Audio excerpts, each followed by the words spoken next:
மீனவர் சமூகம் ரொம்ப அதிகமா இருப்பாங்க. அங்கெல்லாம் திமுகவுக்கு இயல்பாகவே ஓட்டு விழக்கூடிய ஒரு கல்ச்சர் அதிகமா இருக்கும். பட் அந்த ஏரியால போய் பார்த்தா அப்படியே டிவிகேவா மாறி இருக்காங்க.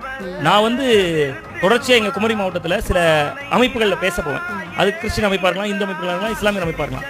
அரசியல் பயிலரங்குகளுக்கெல்லாம் போறது வழக்கம். அண்மையில ஒரு ஃபாதர், அங்க ஃபாதர்ஸ் கொஞ்சம் ரொம்ப ஆக்டிவா இருப்பாங்க. ஒரு ஃபாதர் கிட்டத்தட்ட ஒரு 40-50 பேரை ஒரு கடற்கரையில இருந்து அழைச்சிட்டு வந்து மாணவர்களை, இளைஞர்களை உட்கார வச்சிருக்காரு. எல்லாம் 18 வயசுல இருந்து 30 வயசுக்குள்ள இருக்காங்க.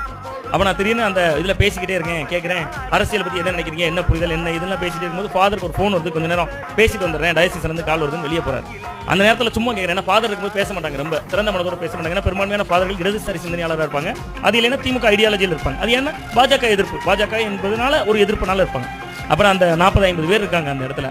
நான் கேஷுவலா கேட்கிறேன், யாருக்கு உங்களை ஈர்க்கிறாங்க, எந்த அரசியல் முழுக்க கத்தோலிக்க கிறிஸ்தவர்கள் இருக்கக்கூடிய அந்த இதில் 40 பேர் 32 பேர் விஜயனை கைது பண்ணாங்க. எனக்கு ரொம்ப ஆச்சரியமாக இருந்துச்சு. இந்த இடம் தான் திமுகவுக்கு ரொம்ப ஆபத்தை தரக்கூடிய இடம்.